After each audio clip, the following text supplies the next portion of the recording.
শহরের কোলাহল থেকে অনেকটা দূরে শান্তিনিকেতনের রাঙামাটির পথের ধারে এই বিশাল অট্টালিকাটা যখন অয়ন মাত্র ১৫ লাখ টাকায় পেল, তখন ওর মনে হয়েছিল এটা ওর জীবনের সেরা ডিল।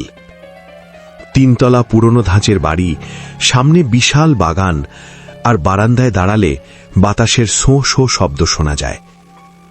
অয়নের স্ত্রী সুমনা আর ৬ বছরের ছোট ছেলে রিককে নিয়ে যখন ওরা প্রথম দিন বাড়িতে ঢুকল, তখন বিকেলের আলো মরে আসছে। বাড়ির দালাল লোকটা চাবিটা হাতে দিয়েই কেমন যেন তাড়াহুড়ো করে চলে গেল। অয়ন খেয়াল করেনি লোকটা একবারের জন্য বাড়ির ভেতরে ঢোকেনি। বাবা, এখানে এত ঠান্ডা কেন? রিক ওর হাতটা শক্ত করে ধরে জিজ্ঞেস করল। বাইরে তখন কাঠ ফাটা রোদ, অথচ বাড়ির ভেতরটা হিমঘর।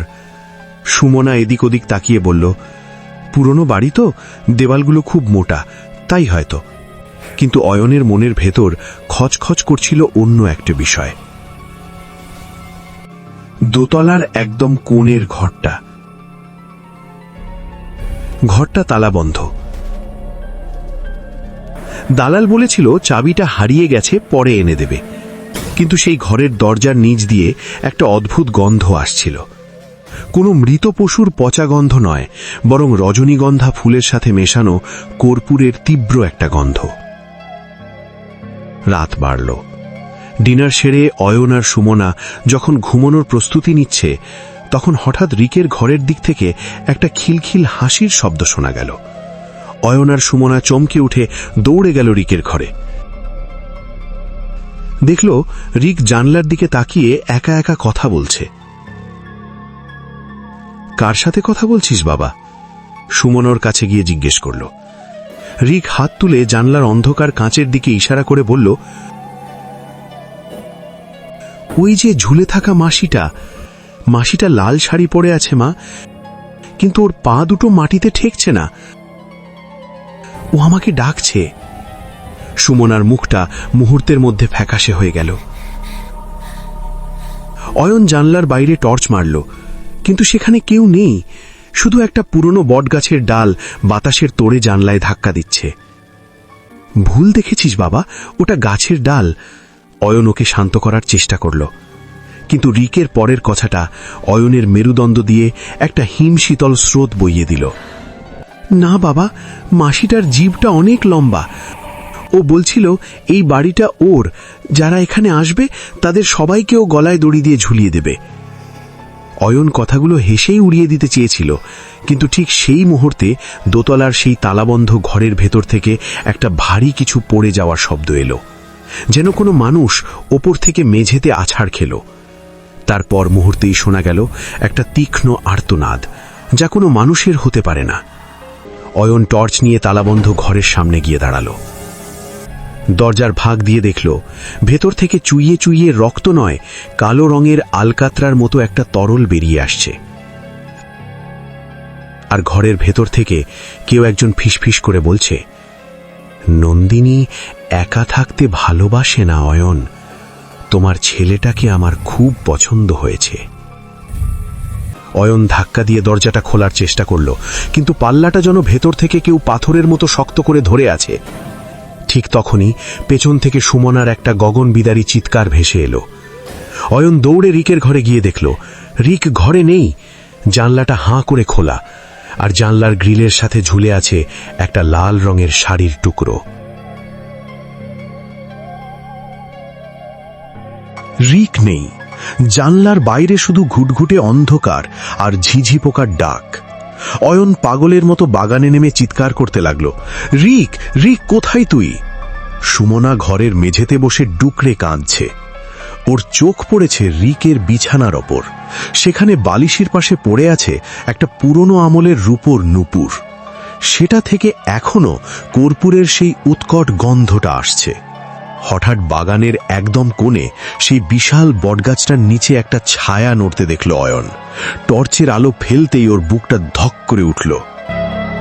রিক সেখানে দাঁড়িয়ে আছে, কিন্তু ওর দাঁড়ানোর ভঙ্গিটা স্বাভাবিক নয়। ও যেন মাটির ওপর ভাসছে। ওর ঘাড়টা একপাশে অদ্ভুতভাবে হেলে আছে, ঠিক যেমনটা মানুষের ঘাড় ভেঙে গেলে হয়।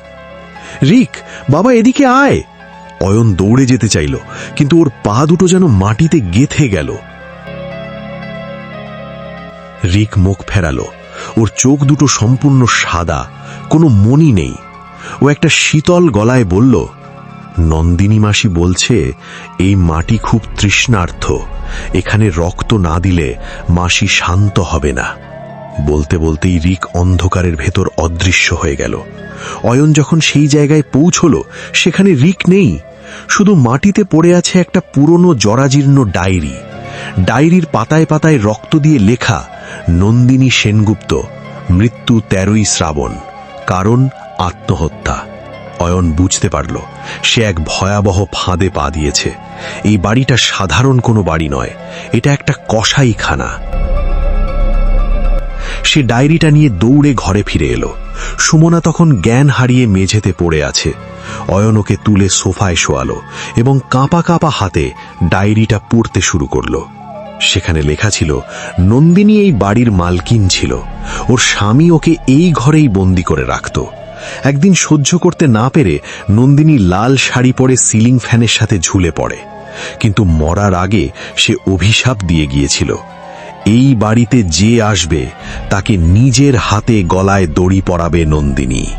হঠাৎ দোতলার সেই বন্ধ ঘরের দরজাটা দাঁড়াম করে খুলে গেল। সারা বাড়িতে হু হু করে হিম শীতল হাওয়া বইতে শুরু করলো। অয়ন দেখল সিঁড়ি দিয়ে একটা ছায়া নিচে নেমে আসছে। একটা নারী মূর্তি, পরনে ছিন্ন ভিন্ন লাল শাড়ি, লম্বা অবিন্যস্ত চুল মুখ ঢেকে রেখেছে। তার পা দুটো উল্টো দিকে ঘোরানো, আর মাটি থেকে অন্তত 1 ফুট উঁচুতে সে ভেসে আছে। সেই মূর্তির হাতে একটা কাঁচা পাটের দড়ি। সে অয়নের দিকে তাকিয়ে একটা বিভৎস হাসি হাসল।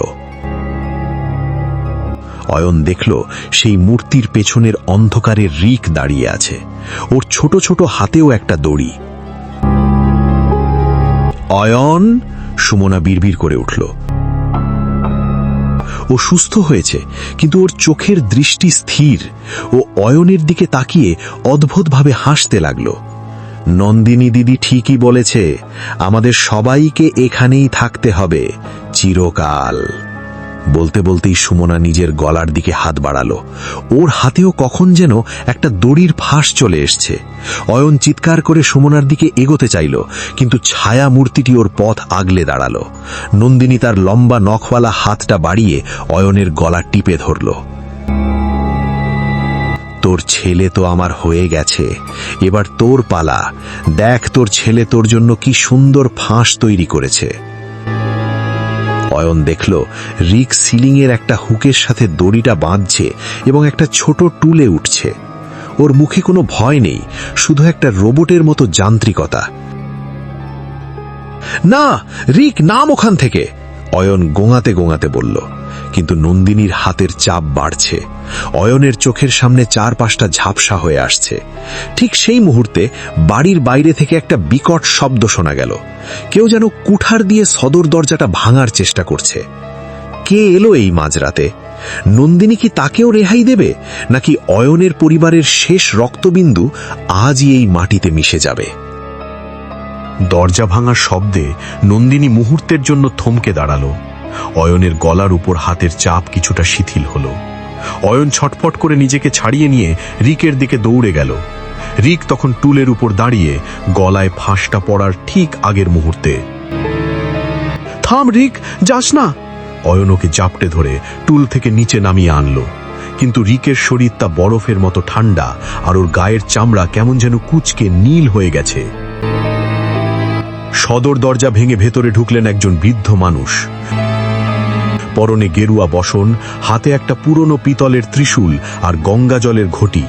তিনি আর কেউ নন, এই গ্রামেরই পুরনো তান্ত্রিক ভবানী ঠাকুর। তিনি চিৎকার করে উঠলেন, অয়ন, সরে যাও ওই ছায়া থেকে। ওটা নন্দিনী নয়, ওটা ওর অতৃপ্ত আত্মা আর এই বাড়ির পুরনো পাপ। নন্দিনী বিকট একটা চিৎকার দিয়ে ভবানী ঠাকুরের দিকে তেড়ে গেল। সারা ঘরের আসবাবপত্র নিজে থেকেই উড়তে শুরু করলো। জানলার কাঁচগুলো চুরমার হয়ে ভেঙে পড়তে লাগলো। ভবানী ঠাকুর মন্ত্রপুত গঙ্গাজল ছিটিয়ে দিতেই নন্দিনীর শরীরে যেন আগুন ধরে গেল। অশরীরী সেই অবয়বটা যন্ত্রণায় কুকড়ে গিয়ে ঘরের কোণে গিয়ে আছাড় খেল। পালিয়ে যাও অয়ন, এখনই পরিবার নিয়ে বেরিয়ে যাও, ভবানী ঠাকুর গর্জে উঠলেন। আমি ওকে বেশিক্ষণ আটকে রাখতে পারবো না। অয়ন সুমনাকে আর রিককে টেনে হিচড়ে সদর দরজার দিকে নিয়ে যেতে লাগলো। সুমনা তখনও ঘোরগ্রস্ত, ওর মুখ দিয়ে শুধু সাদা ফেনা বেরোচ্ছে। রিক হাঁটছে না, ওকে অয়ন পাজাকোলা করে তুলে নিল। ওরা যখন উঠান পেরিয়ে মেন গেটের দিকে যাচ্ছে তখন অয়ন একবার পেছন ফিরে তাকালো। সে দেখল দোতলার সেই বন্ধ জানলায় নন্দিনী দাঁড়িয়ে আছে। ওর বিভৎস মুখটা এবার শান্ত। ও শুধু একটা আঙুল তুলে রিকের দিকে ইশারা করল। অয়ন কোনো মতে ওদের গাড়িতে তুলে স্টার্ট দিল। চাকা ঘোড়ার শব্দে চারপাশ কেঁপে উঠল। অয়ন যেন যমদূতের হাত থেকে পালিয়ে বাঁচল। শহর পৌঁছতে পৌঁছতে ভোর হয়ে এলো। নিজের ফ্ল্যাটে ঢুকে অয়ন যখন স্বস্তির নিঃশ্বাস ফেলল তখন সুমনা ধীরে ধীরে স্বাভাবিক হচ্ছে, কিন্তু রিক সোফায় বসে এক দৃষ্টিতে দেওয়ালের দিকে তাকিয়ে আছে। সব ঠিক হয়ে যাবে সুমনা, আমরা আর কোনোদিন ওই বাড়িতে ফিরব না, অয়ন সুমনার হাত ধরে সান্ত্বনা দিচ্ছিল। কিন্তু ঠিক তখনই অয়ন খেয়াল করল রিক ওর পকেট থেকে কিছু একটা বের করে খেলছে। সেটা একটা ছোট লাল সুতো। অয়ন রিকের কাছে গিয়ে জিজ্ঞেস করল, ওটা কি রে বাবা? রিক ধীরে ধীরে মুখ তুলল। ওর চোখে সেই আগের সেই সাদা মণি নেই, কিন্তু ওর হাসিটা একদম নন্দিনীর মতো। ও খুব নিচু স্বরে বলল, বাবা, মাসি বলেছে বাড়িটা তো তোমার নামেই কেনা, তুমি না থাকলেও বাড়িটা তোমারই থাকবে, আর মাসি আমার ভেতরেই চলে এসেছে, দেখো। রিক ওর গলার কলারটা একটু সরালো। অয়ন দেখল রিকের গলার চারধারে একটা গভীর কালো বাঘ, ঠিক যেন কেউ শক্ত দড়ি দিয়ে ওর গলাটা পেঁচিয়ে ধরেছিল। রিক মারা যায়নি ঠিকই, কিন্তু ওর শরীরের ভেতরে এখন অন্য কেউ বাস করছে। সেই রাতে অয়ন ঘুমাতে পারল না। মাঝরাতে যখন ওর ঘুম ভাঙল দেখল সুমনা পাশে নেই। অয়ন ধরফর করে উঠে বসার ঘরে গেল। সেখানে ঘুটঘুটে অন্ধকার, শুধু বারান্দার গ্রিলের সাথে একটা ছায়া দুলছে। অয়ন ভয়ে কাঁপা কাঁপা হাতে আলোটা জ্বালাতেই চিৎকার করে উঠল। দেখল সুমনা বারান্দার সিলিং থেকে ঝুলছে। ওর পরনে সেই নন্দিনীর মতো লাল শাড়ি, আর নিচে দাঁড়িয়ে ছোট রিক হাততালি দিচ্ছে আর বিড়বিড় করে বলছে, 1, 2, 3, এবার বাবার দিন। অয়ন বুঝতে পারল নন্দিনী বাড়ি ছাড়েনি, সে অয়নের পরিবারের সাথেই শহরে চলে এসেছে। যে রক্ত ও চেয়েছিল তাও আদায় করে নিচ্ছে। একে একে সবাই যাবে। এই অমোঘ অভিশাপ থেকে মুক্তির কোনো পথ নেই। এই ভিডিওটি তৈরি করতে অনেক সময় এবং পরিশ্রম লেগেছে। যদি ভালো লাগে তাহলে অবশ্যই লাইক করবেন এবং কমেন্ট করবেন এবং শেয়ার করবেন। আর এরকমই ভয়ঙ্কর রহস্যময় ভিডিও পেতে আমাদের চ্যানেল নিশির আঁধার সাবস্ক্রাইব করবেন এবং বেল আইকন বাজাতে ভুলবেন না।